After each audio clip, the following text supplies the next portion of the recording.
नमस्कार, स्वागत है आपका TV9 भारतवर्ष के स्पेशल शो में। आपके साथ मैं हूं सुमेरा खान। मेरे साथ मौजूद है मेरे सहयोगी समीर, सुरभि और प्रीति। शुरुआत इस वक्त की बड़ी खबर के साथ। दिल्ली में गृह सचिव ने वरिष्ठ अधिकारियों के साथ नॉर्थ ब्लॉक में बड़ी बैठक की है। पहलगाम हमले के बाद की तैयारी और सुरक्षा हालात को लेकर यहां चर्चा की गई।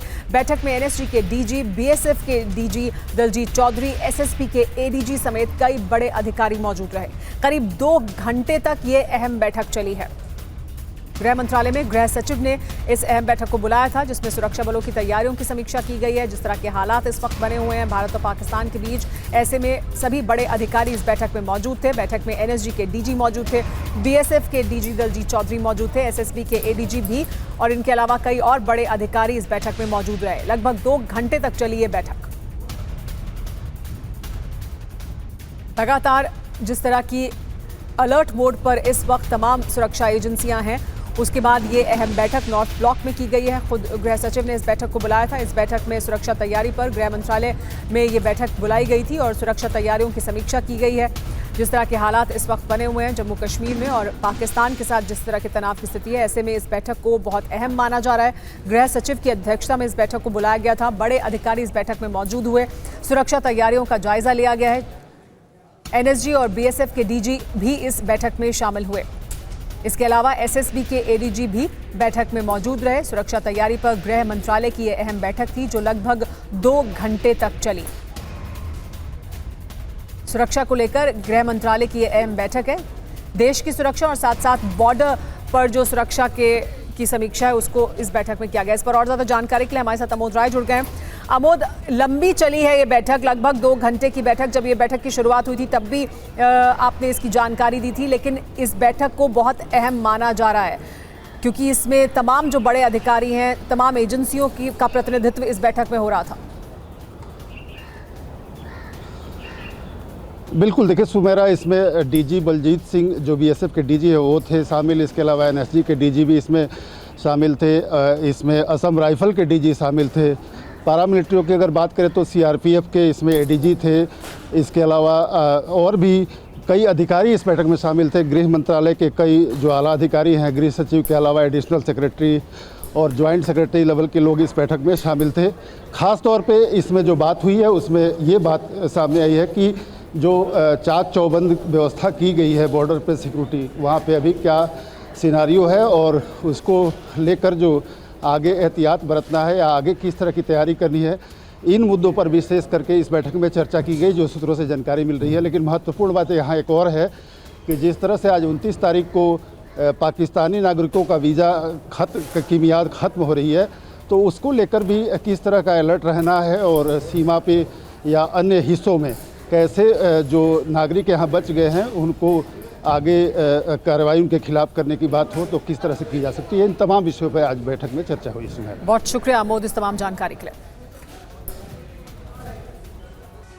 और भारत पाकिस्तान तनाव के बीच कल CCS की बैठक होगी। इस बैठक में सुरक्षा तैयारियों को लेकर चर्चा संभव है। देखिए पूरी रिपोर्ट। पहलगाम हमले के बाद बैठकों का दौर, प्लान तैयार, एक्शन का इंतजार। सुरक्षा तैयारियों को दी जा रही धार, यानी अब पाकिस्तान को हर मोर्चे पर घेरने की रणनीति पर काम हो रहा है। भारत ने अब साफ कर दिया है कि अब आतंकियों का खात्मा किया जाएगा और दुश्मनों को सबक सिखाया जाएगा। केंद्र की मोदी सरकार एक्शन मोड में है। प्रधानमंत्री मोदी खुद सुरक्षा तैयारियों पर नजर बनाए हुए हैं। पाकिस्तान को सबक सिखाने के लिए हर मुमकिन कोशिश जारी है।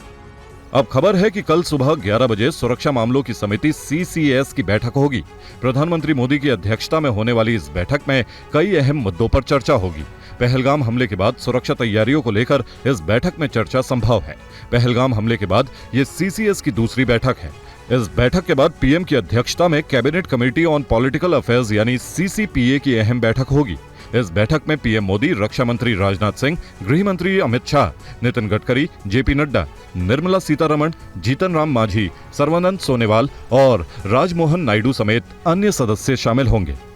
इन बैठकों में सुरक्षा तैयारियों पर मंथन होगा तो आगे क्या जवाब देना है, इस पर भी चर्चा संभव है। और 22 अप्रैल को पहलगाम में हुए आतंकी हमले की जांच तेज हो गई है। नया वीडियो सामने आने के बाद NIA जिप लाइन ऑपरेटर से पूछताछ कर रही है। एनआईए ने अपनी जांच का दायरा बढ़ा दिया है। पहलगाम हमले के वक्त मौके पर मौजूद लोगों से पूछताछ की जा रही है, जिसमें जिप लाइन ऑपरेटर भी शामिल है, क्योंकि जो वीडियो सामने आया है उसमें वो हमले के दौरान धार्मिक नारे लगाता नजर आ रहा है। अल्लाहु अकबर, अल्लाहु अकबर। इसके अलावा एनआईए ने आज घोड़े खच्चर वालों को भी पहलगाम थाने बुलाया और उनसे पूछताछ की। पहलगाम के पुलिस स्टेशन के बाहर है, जहां पे वाइसरन में काम करने वालों की एक भारी संख्या को यहां पे बुलाया गया है, जिनसे जो है तफ्तीश की जा रही है। बता दें आपको कि जो वाइसरन में घोड़े वाले जो कि पोनी का काम करते हैं, जो पोनी चलाते हैं वहाँ पे विशेषकर, और वहाँ पे अगर हम जो ATV स्कूटर्स जो चलाते हैं, साथ ही साथ जो वहाँ पे पर्यटकों के फ़ोटोज़ खींचते हैं, ऐसे काम करने वालों को यहाँ पे बुलाया गया है और यहाँ पे जो है उनकी जो है तफ्तीश की जा रही है। इतना ही नहीं, एनआईए ने आज पहलगाम थाने में तैनात पुलिसकर्मियों से भी कई सवाल जवाब किए हैं। पूछताछ में ये पता लगाने की कोशिश की गई है कि घटना के दौरान वो कहाँ थे, घटना स्थल पर कितनी देर में पहुंचे। और पहलगाम में जिपलाइनिंग कर रहे ऋषि भट्ट से भी एनआईए पूछताछ करेगी। वहीं ऋषि भट्ट ने जिपलाइन ऑपरेटर पर शक जाहिर किया था। अल्लाहु अकबर, 22 अप्रैल को ऋषि भट्ट अपने परिवार के साथ पहलगाम के बेसुरन घाटी पहुंचे। यहीं पर वो जिपलाइन कर रहे थे। उनकी पत्नी, बेटा और दूसरे साथी पहले ही जिपलाइन पार कर चुके थे, लेकिन जैसे ही ऋषि भट्ट जिपलाइन पर चढ़े तो नीचे फायरिंग शुरू हो गई। अब देखिए, जैसे ऋषि भट्ट जिपलाइनिंग शुरू करने ही वाले थे, उसी दौरान जिपलाइनिंग करा रहा ये शख्स धार्मिक नारे लगाता नजर आया। आपकी वीडियो में स्टार्टिंग में देखा जा रहा है कि जो बंदा आपको जिपलाइन करवा रहा था, कुछ बोल रहा था, तो मतलब क्या कुछ आशंका है आपको? मुझे उसके ऊपर 110% डाउट लग रहा है, क्योंकि मेरे आगे 3 फैमिली, मतलब 3 लोग गए, 3, 6 और 9 लोग हम लोग थे, तो 9 लोग गए, तब तक वो बंदा कुछ नहीं बोल रहा है, सबको जिप लाइन करवा रहा है। मैं वहाँ पे मेरी सेल्फी स्टिक वगैरह अरेंज कर रहा था वीडियो बनाने के लिए। जब मैं निकला तब वो बंदा 3 बार अल्लाहू अकबर ऐसा 3 बार बोला और फायरिंग स्टार्ट हुई। तो 110% मुझे भी उस पर डाउट हो रहा है कि वो बंदा कहीं ना कहीं इन्वॉल्व हो सकता है। वहीं जिपलाइन ऑपरेटर अब्दुल अजीज कुमार के पिता का इस मामले पर क्या कहना है, सुनिए। तो उनका एक वीडियो जो है सामने आया है, वो अल्लाह अकबर कहते हुए। तो अल्लाह अकबर हम पढ़ता है कि अल्लाह अकबर, अगर कोई तूफान भी आता है वो अल्लाह अकबर पढ़ता है। हम जब वो चलाता है जिपलाइन, हम अल्लाह अकबर पढ़ता ही है। पहलगाम हमले की जांच तेज हो गई है। एनआईए ने आज हमले वाले दिन मौके पर मौजूद घोड़े वालों, टूरिस्ट गाइड और फोटोग्राफर से बातचीत की है। देखिए संवाददाता महराज अहमद की ये रिपोर्ट।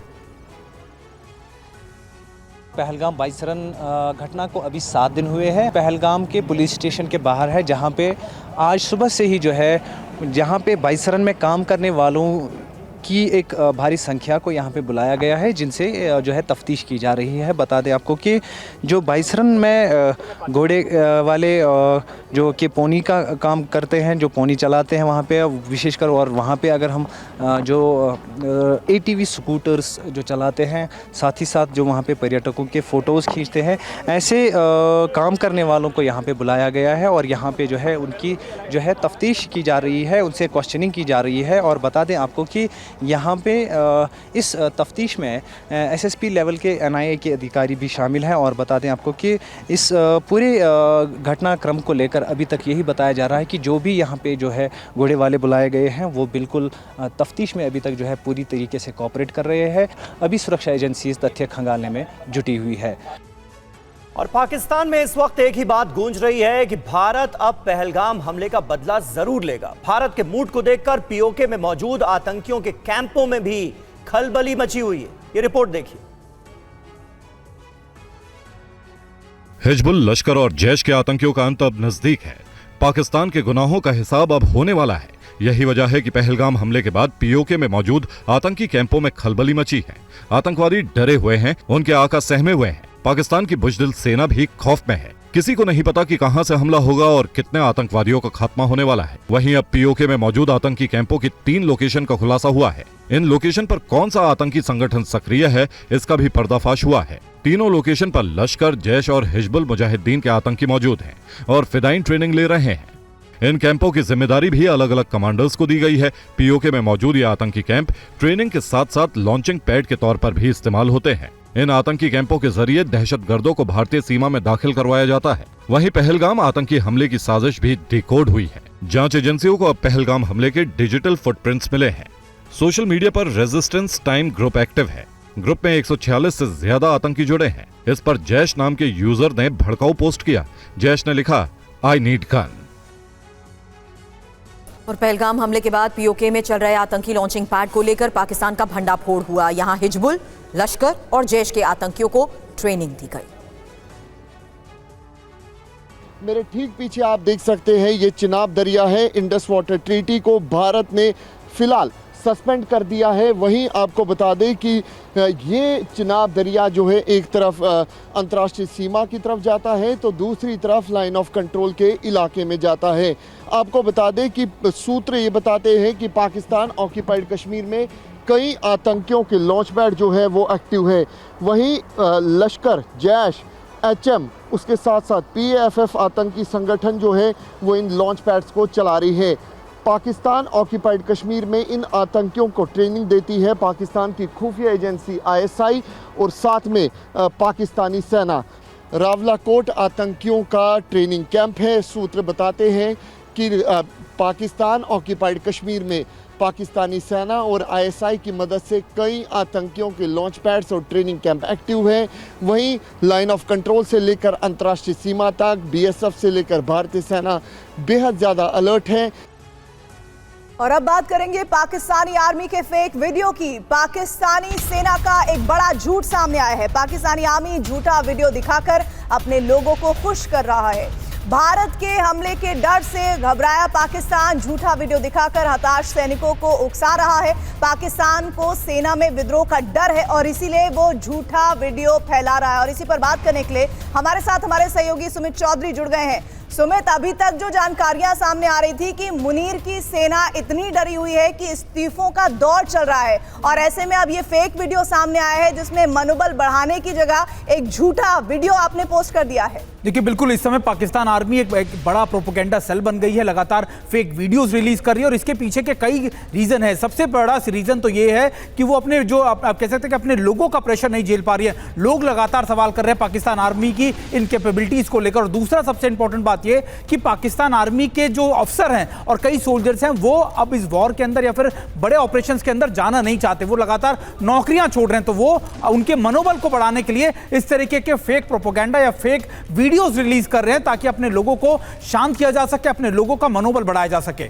और जब उन्हें सच्चाई पता चल रही है कि ये झूठे वीडियो सामने आ रहे हैं तो उनका मनोबल और ज्यादा उसके गिरने के संकेत और तस्वीरें थोड़ी देर में सामने आए तो उसमें आपको कोई शुबा नहीं होना चाहिए। शुक्रिया सुमित आपका। जम्मू कश्मीर में उधमपुर जिले में एंटी टेरर ऑपरेशन के दौरान शहीद हुए भारतीय सेना के जवान झंटू अली शेख को पश्चिम बंगाल के नादिया में पूरे सैन्य सम्मान के साथ सुपुर्द खाक कर दिया गया। शहीद जवान के जनाजे में बड़ी संख्या में लोग पहुंचे। इस दौरान झंटू अली शेख के भाई रफीकुल शेख का दिया भाषण सोशल मीडिया पर खूब वायरल हो रहा है। लोग शहीद जवान और उनके परिवार की सोच को सलाम कर रहे हैं। झंटू अली शेख इंडियन आर्मी के 6 पैरा स्पेशल फोर्स में हवलदार के पद पर थे। बता दें, झंटू अली शेख के भाई रफीकुल शेख भी भारतीय सेना में सूबेदार हैं। और पोस्टर विवाद पर बीजेपी ने कहा है कि सिर तन से जुदा कांग्रेस की विचारधारा रही है। बीजेपी प्रवक्ता गौरव भाटिया ने कांग्रेस को लेकर और क्या कहा प्रेस कॉन्फ्रेंस में, सुनिए। शरीर है, सर नहीं है। सर तन से जुदा आज लश्करे पाकिस्तान कांग्रेस की विचारधारा आधारशिला उनका चरित्र बन गई है। पहली बात। दूसरी बात, देश के प्रधानमंत्री जो चट्टान हैं, ये चट्टान है सुरक्षा की, भारत के लिए, हर नागरिक के लिए। उस चट्टान को तोड़ने का प्रयास कर रहे हैं कांग्रेसी आज। कांग्रेस नेता जयराम रमेश ने बीजेपी के आरोपों का जवाब दिया। मकसद ये ही है कि हम दुनिया को एक सामूहिक संकल्प दिखाएं, देश को, दुनिया को एक सामूहिक संकल्प दिखाएं कि हम एक हैं।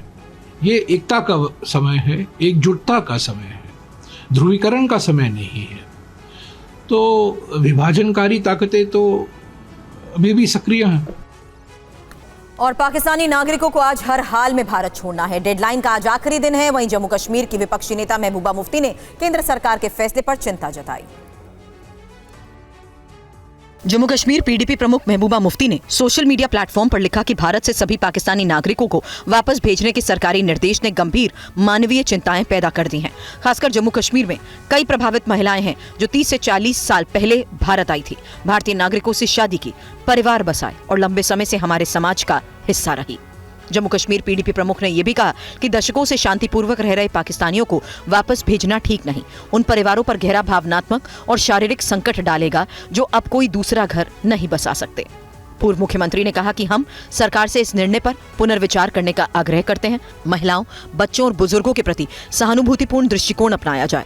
दशकों से भारत में शांतिपूर्वक रह रहे व्यक्तियों को निर्वासित करना न केवल अमानवीय होगा बल्कि उन परिवारों पर गहरा भावनात्मक और शारीरिक संकट भी डालेगा जो अब दूसरा परिवार नहीं बसा सकते। मेडिकल वीजा पर भारत में इलाज कराने आए पाकिस्तानियों के लौटने का आज आखिरी दिन है। अटारी बॉर्डर से सुबह से ही पाकिस्तान लौटने वालों की भीड़ है। देखिए संवाददाता मोहित मल्होत्रा की रिपोर्ट। भारत सरकार के द्वारा पाकिस्तानी नागरिकों को वापस लौटने का जो अल्टीमेटम दिया गया है उसका आज आखिरी दिन है। मेडिकल वीजा वाले जो पाकिस्तानी नागरिक भारत आए हुए थे उनको वापस लौटना होगा, लेकिन अभी भी कई ऐसे लोग हैं जो कि शॉर्ट टर्म वीज़ा पर भारत में ही रुके हुए थे या फिर जिनके जो लॉन्ग टर्म वीज़ा है वो एक्सपायर हो चुके हैं। उसके बाद ये जो परिवार है लगातार वापस लौट रहे हैं। आप देखिए बीएसएफ के अफसरों के द्वारा लगातार जो पासपोर्ट हैं पाकिस्तान के वो चेक किए जा रहे हैं। सिर्फ पाकिस्तानी नागरिकों को ही आगे भारतीय इमिग्रेशन काउंटर पर जाने की अनुमति दी गई है। ये तस्वीरें हम आपको अटारी बॉर्डर की दिखा रहे हैं। आप देखिए बीएसएफ के जो यहाँ पर अधिकारी हैं वो लगातार पासपोर्ट चेक कर रहे हैं और पासपोर्ट को वेरीफाई करने के बाद ही इन लोगों को आगे जाने की अनुमति दी जाती है। आप पीछे देखिए कितनी लंबी कतार लगी हुई है। अफरा तफरी का माहौल लगातार यहाँ पर अटारी बॉर्डर पर है। तमाम जो पाकिस्तानी नागरिक हैं वो जल्द से जल्द वापस लौटना चाहते हैं। सुबह से ही यहाँ पर कतारें लग गई थी, लोग अपने वाहनों में इंतज़ार कर रहे थे। अटारी बॉर्डर से पाकिस्तान लौटने वाले कुछ लोग गमगीन नजर आए। उनका कहना है कि वो वापस तो नहीं जाना चाहते लेकिन हालात बिगड़ने का डर है। देखिए ये रिपोर्ट। भारत सरकार के द्वारा पाकिस्तानी नागरिकों को जल्द से जल्द पाकिस्तान लौटने का निर्देश दिया गया है। 29 अप्रैल आखिरी दिन है और आपको दिखाना चाहेंगे बड़ी संख्या में पाकिस्तानी नागरिक अपने पासपोर्ट लेकर इस वक्त अटारी बॉर्डर पर मौजूद है। कई जो परिवार हैं जो आपस में बिछड़ रहे हैं उनकी आंखें नम हैं इस वक्त। आप देखिए और अपने वतन जाना पड़ रहा है, नम आंखों से अपने रिश्तेदारों को विदाई दे रहे हैं और काफ़ी गमगीन यहाँ पर माहौल है। कई ऐसे परिवार हैं जो सीधे तौर पे भारत पाकिस्तान में जुड़े हुए हैं और उनके जो रिश्तेदार यहाँ आए हुए थे उनको जाना पड़ रहा है। कि ये कहाँ से आए थे पाकिस्तान से? कराची से। और कहाँ आए थे इंडिया में? नहीं, पुरानी दिल्ली। पुरानी दिल्ली। तो आपके रिश्तेदार हैं? हमारे रिश्तेदार। तो बड़े नम आँखें हैं इनकी, क्या ये जाना नहीं चाह रहे, उदास हैं काफ़ी? हाँ, थोड़ा जल्दबाजी में एकदम फैसला हुआ है ना ये, इसकी वजह से परेशानी है थोड़ी। तो मैडम आपकी यात्रा पूरी होगी, जर्नी पूरी होगी या बीच में ही जाना पड़ रहा है? बीच में ही जाना पड़ रहा है मुझे। बड़े उदास लग रहे हैं आप नम आँखों से। आप जाना नहीं चाह रहे अभी?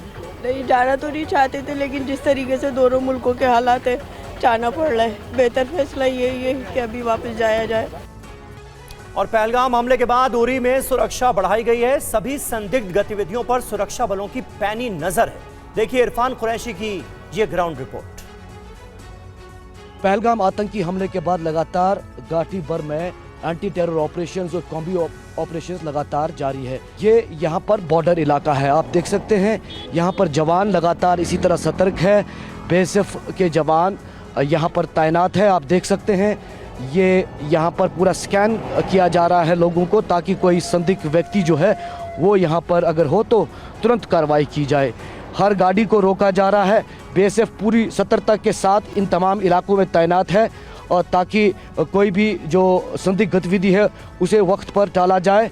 वहीं पाकिस्तान की तरफ से लगातार इन सीमावर्ती इलाकों में जो सीज़ फायर का उल्लंघन लगातार देखने को मिल रहा है। आज भी कुपवाड़ा, ऊडी सेक्टर और अखनूर के इलाके में जो है सीज़ फायर का उल्लंघन देखने को मिला।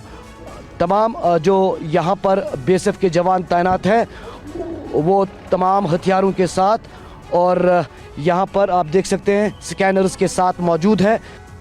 और जम्मू कश्मीर के उरी में भी टूरिस्ट प्लेस को बंद कर दिया गया है। आतंकियों के खिलाफ अभियान भी तेज हुआ है। देखिए उरी हाईवे से इरफान कुरैशी की ये रिपोर्ट। इन तमाम इलाकों में, चाहे कुपवाड़ा, उड़ी, कमान पोस्ट की बात करें या मछिल सेक्टर के इलाकों में जितने भी पर्यटन स्थल थे उन्हें फ़िलहाल एहतियातन बंद कर दिया गया है। और वहीं श्रीनगर में भी लगातार सुरक्षा को हाई अलर्ट पे रख दिया है। ये आप देख सकते हैं बाकायदा तलाशी की जा रही है इस राष्ट्रीय राजमार्ग पर रोककर गाड़ियों को, उसके बाद आगे जाने की इजाज़त दी जा रही है। इस बीच लगातार नेशनल इन्वेस्टिगेशन एजेंसी पहलगाम आतंकी हमले की जांच कर रही है। उसमें 4 आतंकी मुलव्वस बताए जा रहे हैं और उनका आइडेंटिफिकेशन हो गया। एक के बाद एक बड़े जो सबूत है वो NIA को मिल रहे हैं। आई विटनेस से भी लगातार बातचीत चल रही है। वहीं दूसरी तरफ anti terror operation south Kashmir के अलग अलग हिस्सों में भी चल रहे हैं, जहाँ पर लगातार करीबन 1800 से ज़्यादा संदिग्ध व्यक्तियों की क्वेश्चनिंग की जा रही है और कई को उसमें डिटेन भी किया है। फिलहाल लाइन ऑफ कंट्रोल के इलाकों में सतर्कता बढ़ाई गई है, खासतौर पर पाकिस्तान की तरफ से सीज फायर उल्लंघन के बाद। पहलगाम आतंकी हमले के बाद मुंबई की समुद्री सीमा सुरक्षा हाई अलर्ट मोड पर है। मुंबई पुलिस ने सागर सुरक्षा अभियान को तेज किया है। तटीय इलाकों में सख्ती बरती जा रही है। मुंबई के मांडवे से लेकर सीधे वर्सोवा जो समुंदर किनारा है, ये बड़ा लैंडिंग पॉइंट है। अगर मांडवे से मड से वर्सोवा आना है तो सिर्फ ये एक 25 से 30 नॉटिकल माइल का ये जो पूरा एरिया है इसे पार करना है। और ये जो पैसेंजर बोट है, इस पैसेंजर बोट से वर्सोवा से सीधा मड पहुंचा जा सकता है। मड से मारवे, अक्सा, दाना पानी आगे उत्तन होते हुए गुजरात के समुंदर किनारों तक पहुंचा जा सकता है। और यही वजह है कि यहाँ पर जो पुलिस सुरक्षा है वो बहुत ज़्यादा चाक चौबंद कर दी गई है। अंदर जो पैसेंजर्स हैं उनकी जो बैग्स की जो तलाशी है वो मुंबई पुलिस ले रही है। सागरी सुरक्षा अभियान के तहत ये पूरी कार्रवाई चल रही है और समुंदर के अंदर चप्पे चप्पे पर मुंबई पुलिस ने अपनी नज़र बनाकर रखी है। कोस्टल पुलिस, मरीन पुलिस ये सागरी सुरक्षा अभियान में शामिल है और जितने भी पैसेंजर बोट्स हैं, फिशिंग बोट्स हैं, उन सभी पर मुंबई पुलिस अपनी नज़र बनाए हुए है और सभी को वायरलेस सिस्टम से लैस किया गया है। मुंबई के सभी कोस्टल लैंडिंग पॉइंट्स पर पुलिस बंदोबस्त पुख्ता कर दिए गए हैं। संदिग्धों पर नजर रखी जा रही है। देखिए संवाददाता जयप्रकाश सिंह की रिपोर्ट। हम इस वक्त मौजूद हैं वर्सोवा जेट्टी पर और वर्सोवा जेट्टी पर यहाँ पर जो बड़ा लैंडिंग पॉइंट है, यहाँ पर मुंबई पुलिस की चाक चौबंद पुलिस सुरक्षा व्यवस्था है। सागरी सुरक्षा अभियान के तहत जितने भी लैंडिंग पॉइंट मुंबई में हैं, सभी लैंडिंग पॉइंट यानी समुंदर से ज़मीन पर उतरने वाले जितने भी पॉइंट्स हैं वहाँ पर पुलिस सुरक्षा बहुत ज़्यादा बढ़ाई गई है। जो भी सस्पिशियस लोग नज़र आते हैं उनके बैग को चेक किया जा रहा है। यहाँ के जो फिशरमैन्स हैं, वर्सोवा कोलीवाड़ा फिशरमैन्स कॉलोनी या फिर Mahim Koliwada fishermen's colony, Dadar Worli Koliwada fishermen's colony, इनको ये आदेश दिया गया है कि जो भी ऐसे सस्पिशियस लोग बाहर से आते हुए नज़र आते हैं उनके ऊपर खास निगरानी रखी जाए। सामने मड और मारवे है, यानी कि ये जो समुंदर है, समुंदर के दूसरी तरफ मड और मारवे है, जो सीधा रोड जो है उत्तन की तरफ निकल जाता है, भाईंदर की तरफ निकल जाता है। इसलिए कोई भी एक्टिविटी कर इस बोट के ज़रिए कुछ पैसों में मारवे पहुँचना और मारवे से बोट के ज़रिए आगे पहुँचना बहुत आसान है। और वॉशिंगटन, न्यूयॉर्क के बाद शिकागो में भी पहलगाम हमले के विरोध में प्रदर्शन किया गया। प्रदर्शनकारियों ने पाकिस्तान को आतंकी देश घोषित करने की मांग की। पहलगाम आतंकी हमले के विरोध का ये वीडियो अमेरिका के शिकागो का है, जहां पाकिस्तान के खिलाफ नारेबाजी हो रही है। लोग आतंकवाद और इसके पनाहगारों को कड़ी सजा देने की मांग कर रहे हैं।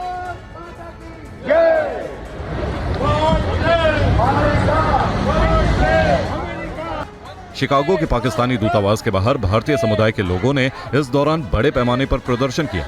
प्रदर्शन में कई जगहों से आए सैकड़ों लोगों ने हिस्सा लिया और पीड़ितों के लिए न्याय की मांग की। प्रदर्शनकारियों ने अपने हाथों में बैनर ले रखे थे जिनमें हिंदू लाइव्स मैटर, पाकिस्तान आतंकवाद बंद करो लिखा था। इस दौरान लोगों ने पाकिस्तान को आतंकी देश घोषित करने की मांग को लेकर नारेबाजी की। प्रदर्शनकारियों का कहना है कि सभ्य समाज में आतंकवाद के लिए कोई जगह नहीं। हम लोग यहाँ केवल पहलगाम आतंकी हमले के पीड़ितों के प्रति एकजुटता दिखाने के लिए ही नहीं, बल्कि जम्मू कश्मीर के पीड़ित हिंदुओं के लिए न्याय की मांग कर रहे हैं। और एक बड़ी खबर है, दिल्ली एनसीआर में घर खरीदारों से जुड़ी एक खबर है, जहां दिल्ली एनसीआर में बिल्डर और बैंक के गठजोड़ पर सुप्रीम कोर्ट ने सीबीआई जांच के आदेश दिए हैं। कोर्ट ने सीबीआई को 7 प्रारंभिक जांच दर्ज करने के आदेश दिए हैं। सीबीआई निदेशक को एसआईटी गठित करने का आदेश दिया गया है। इस मामले में सुप्रीम कोर्ट मॉनिटरिंग भी करेगा।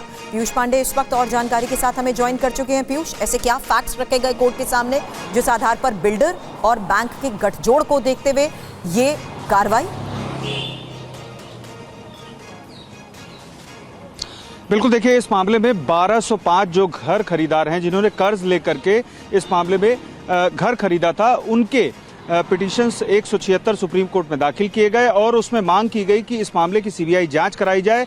चूंकि एडवांस में जो लोन दिया जा रहा है, खासतौर पर कॉरपोरेशन बैंक की तरफ से 2700 करोड़ रुपए का लोन इन 40 डेवलपर्स को दिया गया और आज इस मामले पर सीबीआई की ओर से एक एफिडेविट दिया गया और अमाइकस की तरफ से रिपोर्ट भी शामिल की गई और इस एफिडेविट में साफ तौर पर बताया गया है कि 40 डेवलपर्स और बिल्डर्स हैं जो ऐसा गठजोड़ बैंकों के साथ कर रहे हैं। इसमें बैंक भी हैं, एनबीएफसी भी हैं, यानी कि ऐसी कंपनियां जो सिर्फ लोन देती हैं, और बैंक भी हैं, तो उसमें प्राइवेट बैंक भी कई थे और सरकारी बैंक भी थे। इसके लिए सुप्रीम कोर्ट ने आरबीआई को खास तौर पर निर्देश दिया है कि बैंकों के खिलाफ वो कार्रवाई करे और प्रारंभिक जांच के लिए 7 मामले दर्ज करने का निर्देश दिया है। इसमें 99 जो पिटीशंस थी वो अकेले सुपरटेक के खिलाफ थी और दिल्ली एनसीआर के अलावा इनके जितने भी प्रोजेक्ट बड़े शहरों में चल रहे हैं, चाहे वो मुंबई, बेंगलोर और पंजाब का मोहाली या फिर उत्तर प्रदेश के कई जो शहर हैं वहां पर, उन सभी की जांच अब सीबीआई करेगी और इस मामले में हर महीने सुप्रीम कोर्ट सुनवाई करेगा और उस सुनवाई के साथ ही सीबीआई को स्टेटस रिपोर्ट पेश करनी होगी और उस पर समीक्षा करेंगे अमाइकस क्यूरे जो राजीव जैन है इस मामले में, और उसके बाद इस मामले पर सुप्रीम कोर्ट आगे बढ़ेगा और ये देखेगा कि आखिर किस तरीके से इस मामले को आगे टैकल किया जाना है। जी ठीक है, शुक्रिया फिलहाल पूरी जानकारी के लिए। लेकिन इस बीच एक और सबसे बड़ी खबर है, प्रीति। बड़ी जानकारी मिल रही है। स्कूल फीस को लेकर टीवी9 की मुहिम का बड़ा असर हुआ है। दिल्ली में कैबिनेट से स्कूल फीस एक्ट को मंजूरी मिली है। कमेटी की इजाजत के बगैर फीस बढ़ाने पर 10 लाख तक का जुर्माना लग सकता है। फीस बढ़ाने पर स्कूल को टेक ओवर भी कर सकती है सरकार, ये जानकारी भी इसमें साफ हो रही है। और इधर फीस नहीं भरने पर बाहर अगर छात्रों को बिठाया जाता है तो 50,000 का जुर्माना लगाया जाएगा। 31 जुलाई को बनाई जाएगी स्कूल कमेटी। 30 सितंबर तक स्कूलों को लागू करना होगा ये नियम। और दिल्ली सरकार के शिक्षा मंत्री आशीष सूद से बात की हमारे संवाददाता जितेंद्र भाटी ने। Delhi fees fixation, transparency in fee fixation bill आज कैबिनेट में पास किया है। इस बिल के माध्यम से हमने दिल्ली के अभिभावकों को शक्ति देने का काम किया है। मगर कौन रहेंगे सर? हर लेवल पर अलग है, पेरेंट्स भी होंगे, टीचर्स भी होंगे और उसमें एक्सपर्ट्स भी होंगे, मैनेजमेंट के लोग भी होंगे, सबको मिले। सर ये देखा गया था कि जहां फीस भरी नहीं गई थी वहां जो बच्चे उनको काफी परेशान किया कि लाइन में बिठाया, उनको लेकर दंडात्मक कार्रवाई हमारे इसमें इस बिल में ये दंडात्मक कार्रवाई का प्रावधान है। एक बच्चे की शिकायत पर 50,000 रुपये, 20 दिन में समाधान नहीं होगा तो अगले 20 दिन में डबल कर दी जाएगी, उसके अगले 20 दिन में ट्रिपल कर दी जाएगी। तो प्रति व्यक्ति बच्चा 50,000 रुपये शिकायत के बढ़ा दिया जाएगा की दंड दिया जाएगा। भारतीय अर्थव्यवस्था की मजबूती का एक और उदाहरण लगातार बढ़ती एक्टिव कंपनियों की संख्या है। कॉर्पोरेट मामलों के मंत्रालय के आंकड़े ये बताते हैं कि वित्त वर्ष 2024-2025 में एक्टिव कंपनियों की संख्या में खासी बढ़ोतरी हुई है।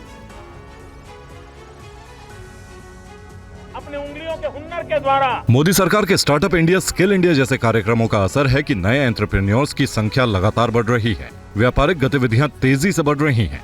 नए व्यापारियों ने अर्थव्यवस्था को रफ्तार देने में बड़ी भूमिका निभाई है। कॉर्पोरेट मामलों के मंत्रालय के मुताबिक वित्तीय वर्ष 2024-2025 में नई एक्टिव कंपनियों की संख्या 1,62,000 से भी ज्यादा बढ़ी है। अप्रैल 2024 से फरवरी 2025 तक कुल नए बिजनेस रजिस्ट्रेशन में 2/3 सर्विस सेक्टर कंपनियों के हैं। हालांकि इस दौरान सर्विस सेक्टर में केवल 90,522 करोड़ का ही निवेश आया। टेक्सटाइल, माइनिंग, मेटल्स और केमिकल्स जैसे औद्योगिक क्षेत्र की कंपनियों में 1/4 नए कारोबारी जुड़े। हालांकि औद्योगिक क्षेत्र की कंपनियों में सबसे ज्यादा निवेश आया। महाराष्ट्र में सबसे ज्यादा नई कंपनियों का रजिस्ट्रेशन हुआ। इसके बाद दिल्ली, उत्तर प्रदेश और पश्चिम बंगाल का नंबर है। मार्च 2025 तक देश में 1.85 मिलियन एक्टिव कंपनियां थीं। रजिस्टर्ड कंपनियों के अलावा अर्थव्यवस्था में बड़ा योगदान अनौपचारिक क्षेत्र की कंपनियों का भी है। जिनकी संख्या 73.4 मिलियन से ज्यादा है। और आईपीएल 2025 में कल राजस्थान रॉयल्स और गुजरात टाइटंस के बीच खेला गया मुकाबला पूरी तरह से वैभव सूर्यवंशी के नाम रहा। सिर्फ 14 साल के इस लड़के ने बल्ले से गजब कोहराम मचाया और सिर्फ 35 गेंदों में शतक ठोक दिया।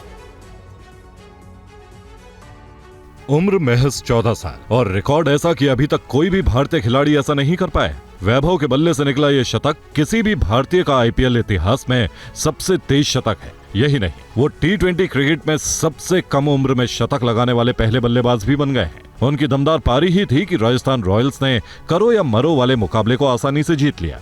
दोस्त हो, साथ ही खेलना शुरू किए। बहुत खुशी हो रहा है, बहुत खुशी हो रहा है सर। कहाँ देखना चाहते हो अपने दोस्त वैभव को? बस यहाँ जल्द से जल्द आ जाए, यही चाहते हैं। इधर कब मुलाकात हुई है? आखिरी मुलाकात, भेंट? आखिरी मुलाकात हुई थी सर आज से 1 साल पहले। वैभव सूर्यवंशी बिहार के समस्तीपुर के रहने वाले हैं। आईपीएल 2025 के लिए पिछले साल हुई मेगा नीलामी में वैभव सूर्यवंशी को राजस्थान रॉयल्स ने 1.10 करोड़ रुपए में खरीदा था। और बड़ी खबर सुप्रीम कोर्ट से है। कोर्ट ने एक मामले की सुनवाई के दौरान बड़ी टिप्पणी की। कोर्ट ने कहा कि आतंकियों के खिलाफ स्पाईवेयर के इस्तेमाल में गलत किया है और कोर्ट ने सुरक्षा से जुड़ी कोई भी रिपोर्ट सार्वजनिक करने से भी इनकार कर दिया। कोर्ट ने कहा कि तकनीकी समिति की रिपोर्ट पर चर्चा ठीक नहीं। अगली सुनवाई के लिए 30 जुलाई की तारीख तय की गई है। सॉलिसिटर जनरल तुषार मेहता ने कहा कि आतंकियों में निजता का अधिकार नहीं मिल सकता आतंकियों को। पीयूष इस बारे में और हमें जानकारी दे रहे हैं। पीयूष, क्या खबर इस पर? बिल्कुल, देखिए, पेगासस स्पाईवेयर का जो इस्तेमाल किया गया, उसके जो दावे किए गए, उसको लेकर के आज सुप्रीम कोर्ट ने बड़ी टिप्पणी की और ये कहा कि अगर सुरक्षा के मद्देनजर सरकार की ओर से ऐसा कोई इस्तेमाल किया जाता है या सुरक्षा एजेंसी की ओर से ऐसे स्पाईवेयर का इस्तेमाल किया जाता है तो ये गलत नहीं है। और सुप्रीम कोर्ट ने इस मामले में जिन लोगों के खिलाफ ये इस्तेमाल किया गया है उनके नाम मांगे हैं। अहम बात यह है कि सुप्रीम कोर्ट ने ये स्पष्ट कर दिया कि जो निजी व्यक्ति है, यानी कि यदि भारत का कोई नागरिक है और उसके खिलाफ इस्तेमाल किया जा रहा है, उसके निजता के अधिकार का उल्लंघन हो रहा है, तो उस पर जांच की जा सकती है। लेकिन अगर कोई आतंकी है या देश का दुश्मन है, उसकी जांच की जा रही है, तो इस मामले में कुछ भी गलत नहीं है और स्पाईवेयर का इस्तेमाल सरकार या एजेंसी की ओर से किया जा सकता है। तब सॉलिसिटर जनरल ने ये स्पष्ट किया कि किसी भी आतंकी का निजता का अधिकार इस देश में नहीं है, क्योंकि वो इस देश के मूल अधिकारों के तहत नहीं आता। ऐसी स्थिति में यदि कोई व्यक्ति है, यानी कोई नागरिक है, तो उसके मामले पर कोर्ट आगे बढ़ सकता है, लेकिन बाकी के मामले पर कोर्ट को इस मामले में आगे सुनवाई नहीं करनी चाहिए। और यही सुप्रीम कोर्ट ने तय किया। अब अगली तारीख 30 जुलाई तय की गई है, जिस पर आगे सुप्रीम कोर्ट सुनवाई करेगा। शुक्रिया पीयूष, पूरी जानकारी के लिए आपका। इस वक्त की बड़ी खबर, प्रधानमंत्री आवास पर अहम बैठक हो रही है। इस वक्त रक्षा मंत्री राजनाथ सिंह इस बैठक में मौजूद हैं। एनएसए अजीत डोभाल भी बैठक में मौजूद हैं। प्रधानमंत्री आवास पर देखिए, प्रधानमंत्री इस वक्त इस अहम बैठक को कर रहे हैं। इसमें सेना अध्यक्ष मौजूद हैं, रक्षा मंत्री मौजूद हैं, एनएसए अजीत डोभाल मौजूद हैं, सीडीएस भी मौजूद हैं। हमारे साथ सुमित चौधरी जुड़ गए इस पर और ज़्यादा जानकारी, माफ़ कीजिएगा, हमारे साथ अमोद राय जुड़ गए और ज़्यादा जानकारी के साथ। अमोद, अहम बैठक हो रही है, इससे पहले गृह मंत्रालय में अहम बैठक हुई थी और अब प्रधानमंत्री खुद चेयर कर रहे हैं इस अहम बैठक को। निश्चित तौर पर देखिए सुमेरा, प्रधानमंत्री के घर पे बैठक हो रही है और इसमें इस बात की गंभीरता को समझा जा सकता है कि तीनों ही सेनाओं के चीफ इस बैठक में मौजूद हैं और इसके अलावा एनएसए अजीत डोभाल और सीडीएस वो भी मौजूद है, रक्षा मंत्री स्वयं मौजूद हैं। तो जिस तरह के हालात अभी पैदा हुए हैं उसको लेकर तैयारियों पर जो लगातार समीक्षा चल रही है, बैठक चल रही है और असेसमेंट किया जा रहा है, उसी के मद्देनजर इस बैठक की अहमियत को समझा जा सकता है कि तीनों ही सेनाओं के प्रमुखों के साथ प्रधानमंत्री की पिछले कई दिनों में ये पहली बैठक है प्रत्यक्ष रूप से। और इससे पहले तीनों ही सेनाओं के जो प्रमुख हैं उन्होंने रक्षा मंत्री के साथ जरूर बैठक किया था, लेकिन प्रधानमंत्री स्तर पे ये पहली बैठक हो रही है। यानी जो तैयारियां हैं भारत की पाकिस्तान को लेकर, उसके लिहाज से ये एक तरह से बहुत बड़ी बैठक मानी जाएगी। और जब प्रधानमंत्री स्वयं इस तरह की बैठक में मौजूद हैं, इसका अर्थ है कि अब एक एक छोटी छोटी बारीकियों पर चर्चा करके आगे के कदम के लिए रास्ता बनाया जा रहा है इस पूरी बैठक के जरिए। तो मेरा जी अमोद, क्योंकि लगातार बैठकों का दौर जारी है और इस अहम बैठक में तीनों जो सेना के अंग हैं उनके प्रमुख मौजूद हैं, सीडीएस मौजूद हैं, खुद एनएसए और रक्षा मंत्री मौजूद हैं। रक्षा मंत्री की इसके पहले भी प्रधानमंत्री से मुलाकात हुई थी, लेकिन यहाँ सबका मौजूद होना इस बैठक में क्या संकेत है इसके? देखिए, इससे पहले जो भी तैयारियों को लेकर चर्चा हुई थी वो रक्षा मंत्री के स्तर पे हुई थी, लेकिन आज जब तीनों ही सेनाओं के प्रमुखों की मीटिंग प्रधानमंत्री के साथ हो रहा है तो ये मान सकते हैं कि जो तैयारियां हैं वो मुकम्मल हैं।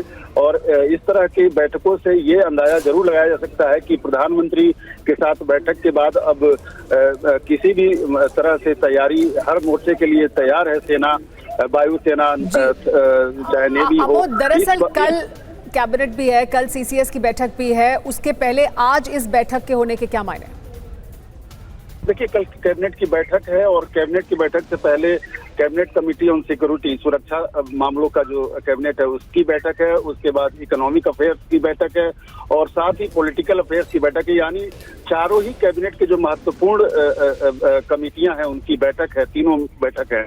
और उसमें अभी के जो सिनारियो है, अभी का जो माहौल पैदा हुआ है, भारत किस तरह से इस आतंकवादी हमले के बाद अपने आप को तैयार किया भारत ने और किस तरह से हम सीमा पे अपने आप को मजबूती से मुस्तैद रखे हैं, इन तमाम विषयों पे चर्चा होगी। और निश्चित तौर पे देखिए, जब प्रधानमंत्री ने स्वयं ही कह दिया है कि इस बार बहुत बड़ी लड़ाई है और एक मिट्टी में मिलाने की बात उन्होंने कही थी, तो इससे ये बात साफ है कि प्रधानमंत्री बिल्कुल उनका मस्तिष्क साफ है इस बात को लेकर कि पाकिस्तान को इसका सजा देना है, लेकिन किस ढंग से दिया जाएगा, किस तरह का होगा, उसका रूप क्या होगा, वो कब होगा, इन सब विषयों पे अलग जरूर चर्चा होगी। लेकिन सारे अपने कलीग को एक बार अलग अलग मुद्दों पर, चूंकि देश का आर्थिक व्यवस्था कैसा है, उस पर क्या इम्पैक्ट पड़ेगा, उसका असेसमेंट या हमारे व्यवसाय व्यापार पे। ठीक है आमोद, बहुत बहुत शुक्रिया आपका इस ताज़ा जानकारी और अपडेट के लिए। प्रधानमंत्री आवास में ये इस वक्त एक अहम बैठक हो रही है और ये बैठक इसलिए भी महत्वपूर्ण है क्योंकि कल कैबिनेट कमेटी ऑन सिक्योरिटी की